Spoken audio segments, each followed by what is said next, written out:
Magandang araw sa mga makikinig. Ang topic ng ating kwento ay tungkol ito sa mema. Kung anong meaning nito, tara, alamin natin. Ikaw, paring bebot, ano sa palagay mo ang mema? Mema kasi para sa akin, ito yung ginagawa nating mga tao. Kung minsan tulad na lang ng may mapupulutan tayong aral dito. Ikaw ba, parang DJ? Ano ba ang ibig sabihin nito? Ito yung salubin nating mga tao.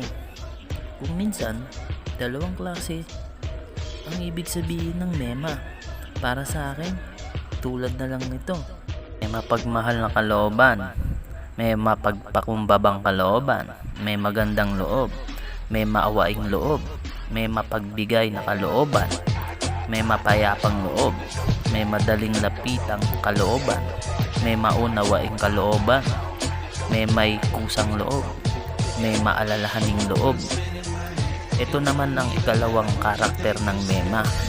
May mayabang na kalooban, may maichismis na kalooban, may masabi lang na kalooban, may madamot na kalooban, may mapagtungayaw na kalooban, may mapag-aping kalooban sa kapwa, may mapagmataas na tingin na kalooban, may magagalitin na kalooban, may maninirang kalooban, may mananakaw na kalooban.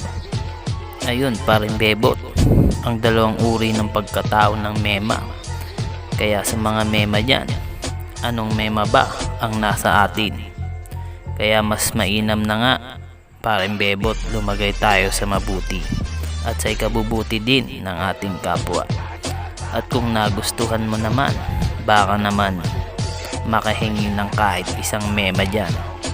Mema suporta, kahit like lang.